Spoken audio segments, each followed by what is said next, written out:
Hello friends, నేను మీ Savitri. Welcome back to mom's kitchen. ఇవాల్టి వీడియోలో పల్లెటూరు స్టైల్లో చేపల పులుసు ఏ విధంగా చేస్తారో చూపిస్తున్నాను.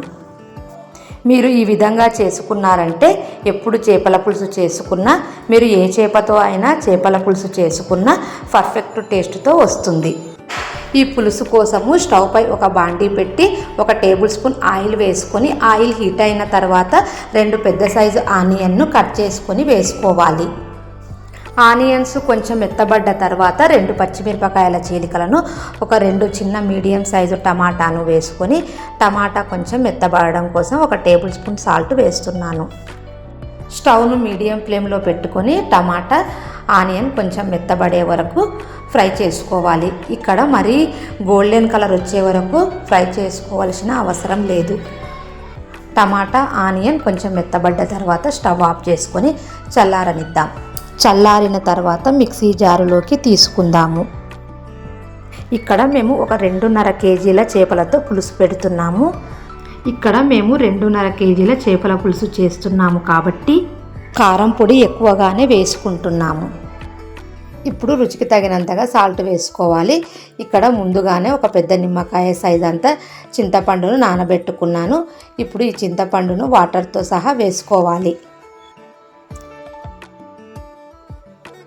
ఇప్పుడు 3 టేబుల్ స్పూన్ల అల్లం వెల్లుల్లి పేస్టు, ఒక 2 టేబుల్ స్పూన్స్ పసుపు వేసుకుంటున్నాను. అలాగే ఒక 2 టేబుల్ స్పూన్స్ ధనియా పొడి కూడా వేసుకోవాలి. ఇప్పుడు వేసుకున్న ఐటమ్స్ అన్నీ కలిసే విధంగా ఒకసారి కలుపుకొని తగినంతగా వాటర్ యాడ్ చేసుకోవాలి. ఇక్కడ వాటర్ కొద్దిగా తక్కువగా అనిపించడం వల్ల మరికొద్ది వాటర్ను యాడ్ చేస్తున్నాను. మిక్సీ జార్ మూత పెట్టుకొని మెత్తటి పేస్ట్లా గ్రైండ్ చేసుకొని పక్కన ఉంచుకోవాలి. ఇప్పుడు స్టవ్ పై ఒక వెడల్పాటి బాండీ పెట్టుకొని పులుసుకు తగిన విధంగా ఆయిల్ వేసుకోవాలి. ఇక్కడైతే నేను ఒక 100 ml వరకు ఆయిల్ వేస్తున్నాను. ఆయిల్ హీట్ అయిన తర్వాత పోపు దినుసులు వేసుకోవాలి. పోపు దినుసులు కొంచెం ఫ్రై అయిన తర్వాత ఇక్కడ ఒక 4 ఎండుమిర్చిని కూడా వేసుకుంటున్నాను.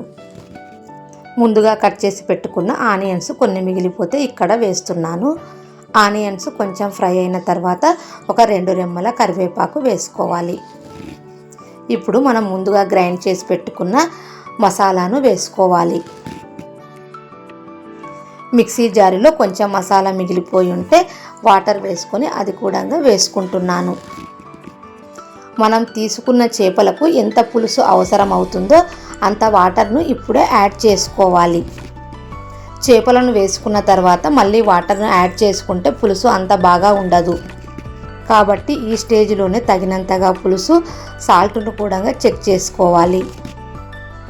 మనం తీసుకున్న చేపలకు సాల్టు, పులుసు కరెక్ట్గా అనిపించినట్లయితే ఒకసారి కలుపుకొని మూత పెట్టి స్టవ్ మీడియం ఫ్లేమ్లోకి అడ్జస్ట్ చేసుకొని ఒక 5 మినిట్స్ పాటు మరిగించుకోవాలి.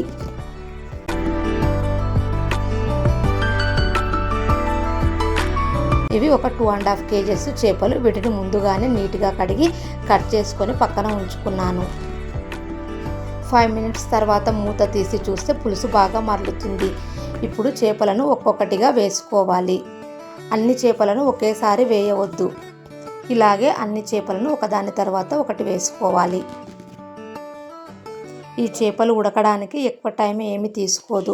చేపలు త్వరగానే ఉడికిపోతాయి. చేపలను వేసుకున్న తర్వాత కొంచెం నిదానంగా కలుపుకోవాలి.